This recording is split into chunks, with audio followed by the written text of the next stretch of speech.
Sermão de Santo Antônio aos Peixes, pelo padre Antônio Vieira. Este fato ocorreu em Rimini, Itália, no ano de 1223, quando Frei Antônio preparou naquela cidade, conhecida como berço das heresias, sobretudo dos cátaros, que tinha como filosofia negar a divindade de Jesus Cristo.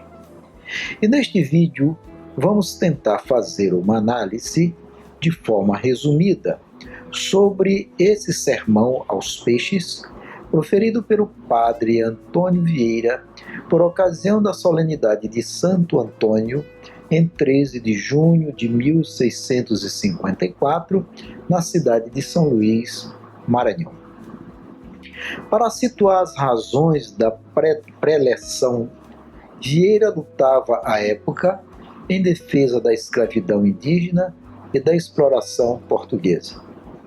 Para tanto, busca nas suas explanações o recurso da alegoria e da ironia como elementos essenciais do seu discurso argumentativo, objetivando conduzir seus ouvintes a um raciocínio acerca das atitudes e de suas condutas.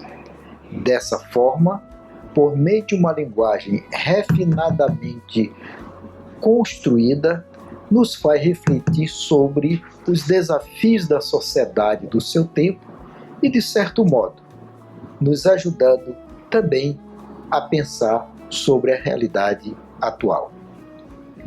Observa-se que o texto, embora sendo datado do século XVII, se nos traz, pelos temas abordados, referências e comportamentos desonestos das pessoas, pelos desvios de conduta, corrupção e enriquecimento ilícito, uma inquietante contemporaneidade, assuntos que permeiam o nosso dia a dia.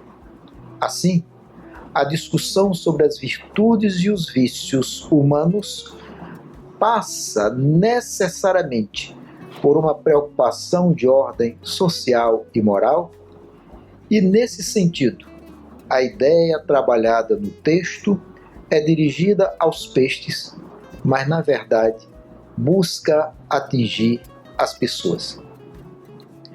A ideia de que os peixes grandes devoram os peixes pequenos, isto é, que a grandeza de cada um, no contexto social, tem um valor relativo e surge de modo impressionante à frente do seu tempo.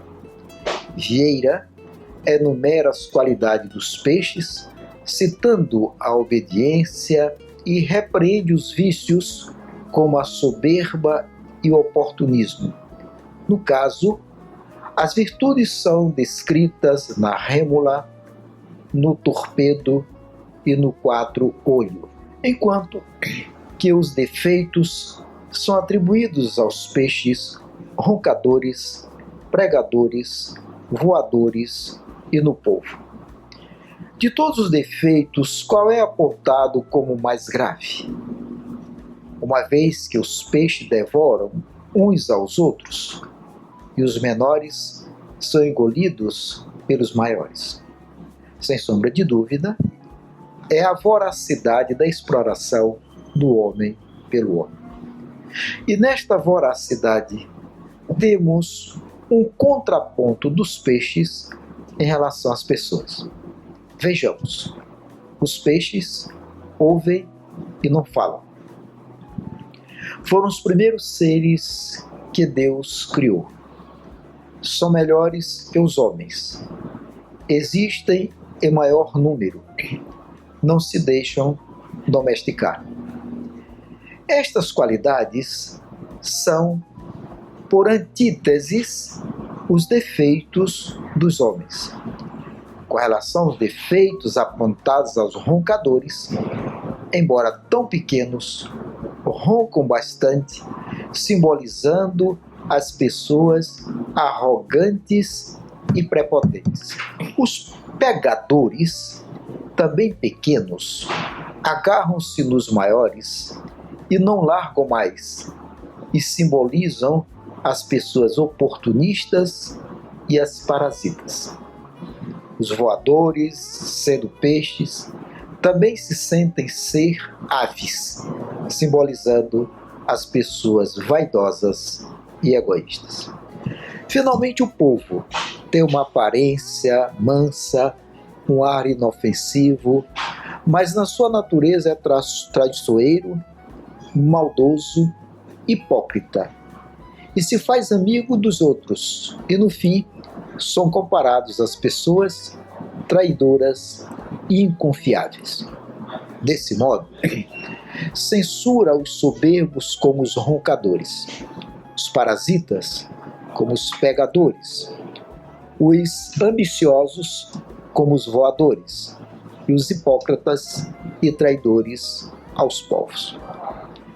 Então, nesta linha de pensamento, Vieira chega a afirmar que a irracionalidade, a inconsciência e o instinto dos peixes são melhores que a racionalidade, o livre-arbítrio, a consciência, o entendimento e a vontade das pessoas.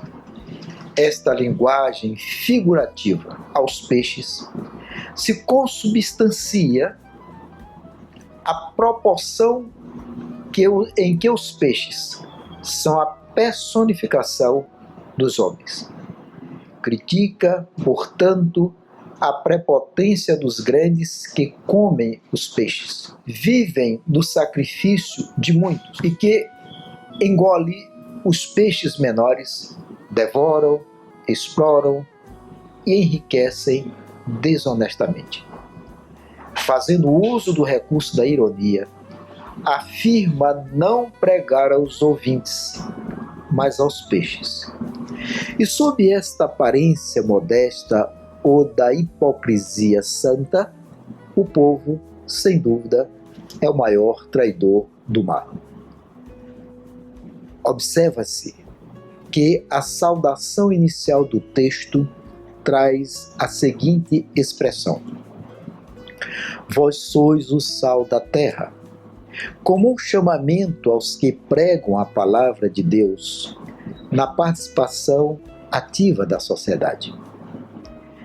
Encontramos esta passagem no Evangelho de Mateus 5:13. Vós sois o sal da terra. Ora, se o sal se torna insosso, com que salgaremos?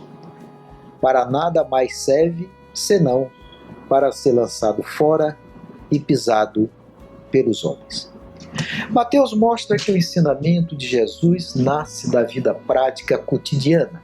Ele se utiliza de elementos da vida para ensinar o significado do discipulado do segmento. Historicamente, e apenas como referência, o sal era muito valioso para os antigos, no mundo antigo, ao ponto das legiões romanas terem frequentemente seus salários pagos com sal, que poderia ser trocado por alimentos, vestimentas e outras necessidades.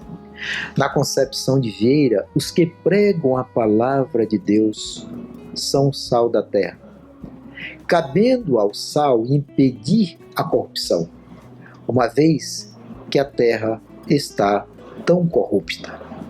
Nessa passagem, o texto fazendo referência em sal da terra mostra uma das características fundamentais do sal, vez que ele fala em sal da terra e não sal na terra.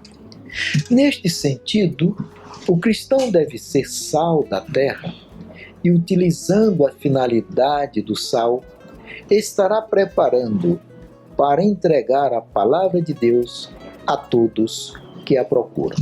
A metáfora do sal se refere aos discípulos de Jesus, e nesse segmento, os discípulos, se não assumirem o papel de levar um sabor à realidade em que vive, descaracterizam a sua razão de ser. Diz Vieira, Cristo fala a quem prega e que eles são sal da terra e que eles façam na terra o que faz o sal. E o efeito do sal é impedir a corrupção, mas quando a terra se vê tão corrupta como a nossa, e havendo tantos na terra que têm o ofício do sal, qual será ou qual poderá ser a causa dessa corrupção? Ou porque o sal não salga, ou porque a terra não se deixa salgar? Ou a culpa está no sal, quem prega, ou na terra, os ouvintes? Pergunta-se: sua vida cristã hoje é como o sal do mundo, onde permeia tanta falsidade e tanta hipocrisia? Sabemos que o sal tem principalmente duas funções, duas finalidades: a de conservar e dar sabor às coisas. Portanto, ser seguidor de Cristo é dar sabor à atividade cristã, porque o seguimento não se constitui em uma ideia, mas em um testemunho de vida. Nossa fé precisa que o mundo tenha mais sabor, e o mundo, de certa forma, nos apresenta amargo, também pela falta de fé.